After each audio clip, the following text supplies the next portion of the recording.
Hello, hi. Good morning to everyone. A very good morning and assalamu alaikum.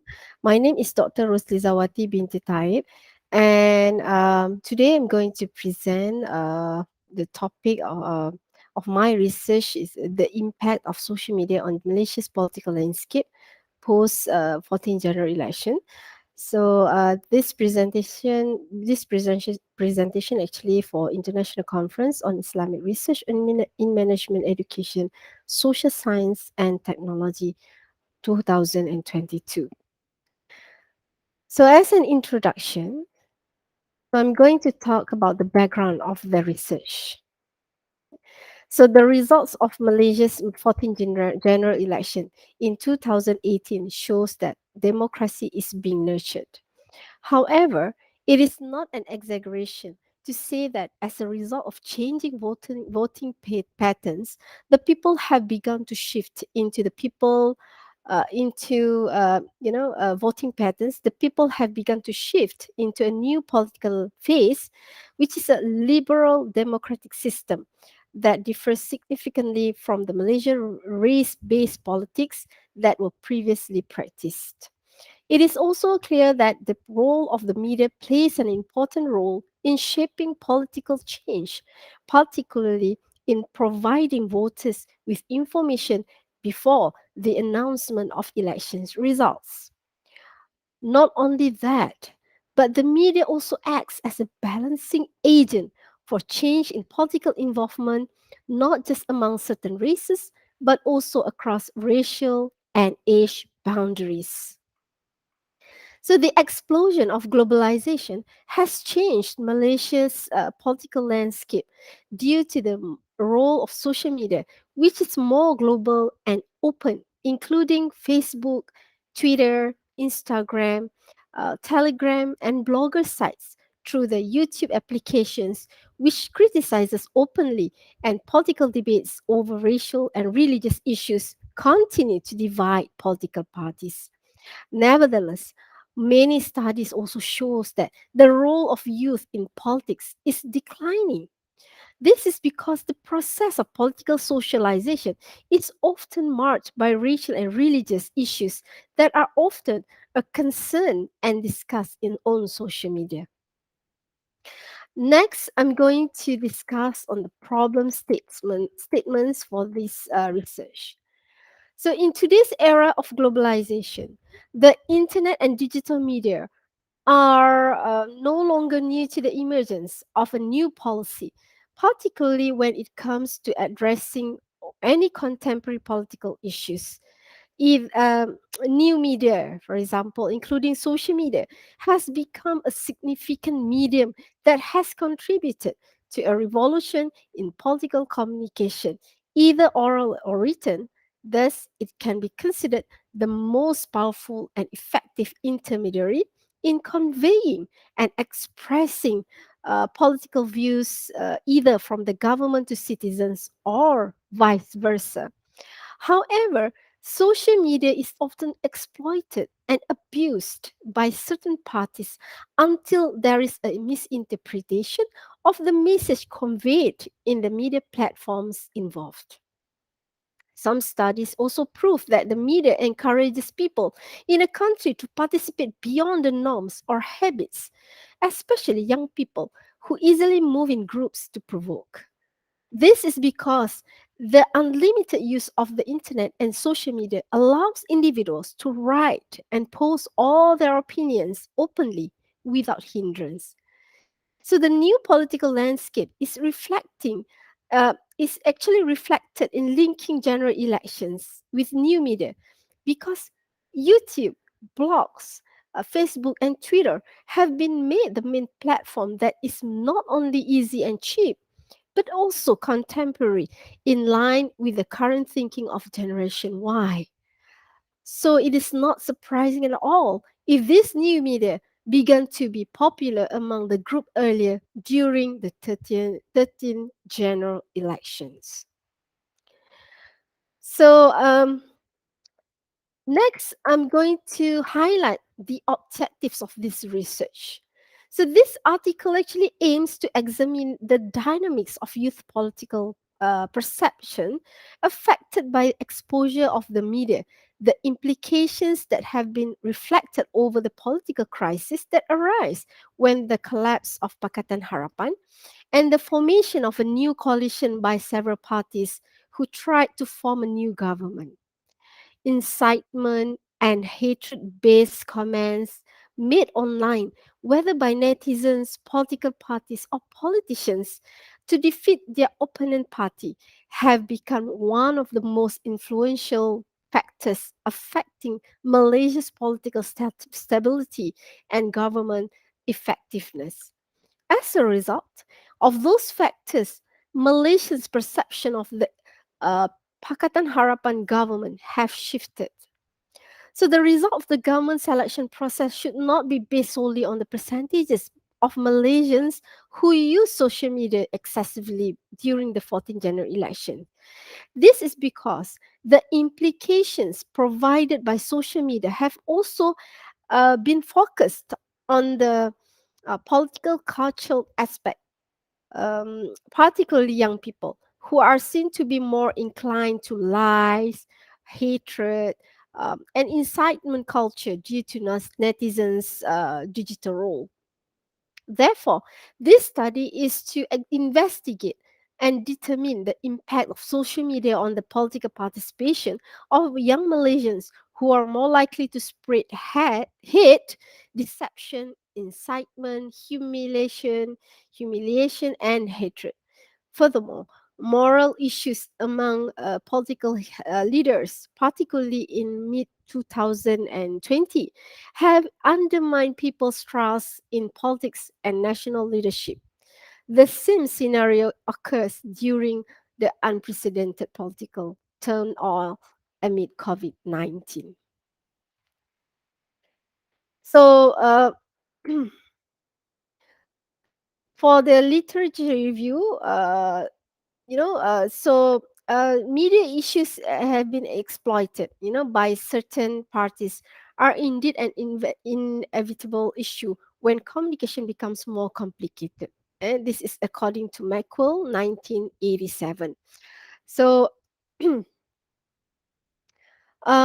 increase the involvement of young people in politics in a country, the use of media is very necessary, whether in oral or non-verbal form. It is more aimed at ensuring that the information or opinion of the people will be able to be conveyed to their leaders, while all government policies will be able to be communicated to the people. However, media issues being exploited, by certain parties. According to Brooks, 2015, political hatred is a common emotion among party supporters because they believe their party is superior to the others. According to Brooks, political hatred is a common. Um, it is also stated that in this internet age, people can just post anything and skills up the freedom of to express political anger and hatred with as political hate is a demand driven phenomenon and we are the ones creating the platform for it. Unfortunately, most social media still aims to defend the importance of commercial values opposed to a positive professional ethic in writing, to the point of sacrificing their code and professionalism process to achieve their interests. The government's lack of concern for the issues and interests of young people, including Generation Y, leads to a reduction in political participation, especially in the voting process. According to Nur Shuhada 2016, yet more likely to be expressed in the form of personal opinion and also personal views. So, as a methodology, this study used descriptive analysis and text analysis of qualitative data, including social media reports, as well as the literature review as an instrument for obtaining data.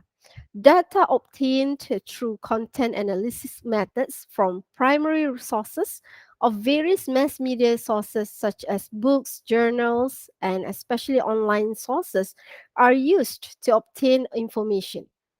Data of the general 14 general election results and by-election results for Rantau, Don, and Semenyih Don in 2019.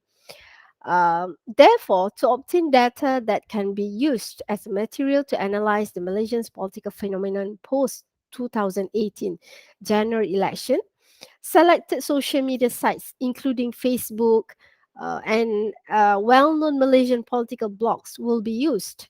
By recognizing Malaysians' proclivity to speak up and express their opinions, after the general election will also provide a better indication of all political activities and that take place, whether among candidates, leaders, or supporters. Next, I'm going to discuss on the results. First, we have a look. We take a look on the parliamentary seat by elections in Semenyih, okay, in 2021. Okay. So the Semenyih Dun by-election held in March 2021 was held to replace the previous Semenyih Adun who had passed away.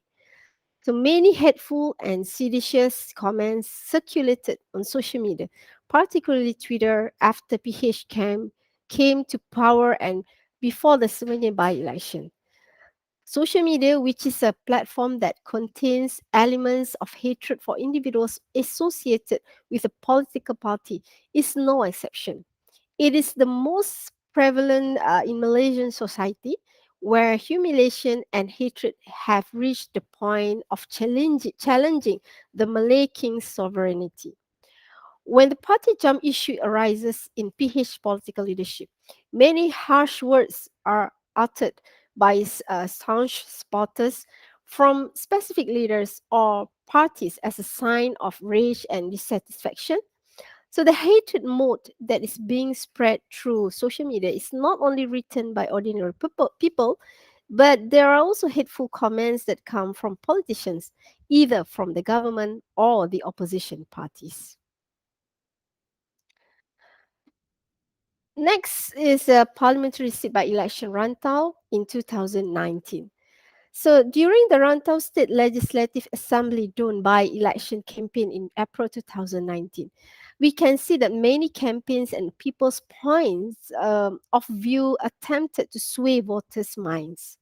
The study's findings revealed that Malay voters, non-Malay voters, played a role in the decision, as well as expressing their dissatisfaction with the PH government. Apart from the frustration of voters against PH leaders, who frequently blame BN in their election campaigns, all information that can be obtained through the development of technology, particularly the speed of information through social media, is a factor for Malaysians in the process of electing leaders in their respective areas. As the conclusion, the PH government lacks of comprehensive policy framework as well as its inability to work cohesively, immediate action to prevent racial and religious issues from being manipulated. This contribution fills a knowledge gap because few studies have been conducted on the online discourse of Malaysian political uncertainty after the 14th general election.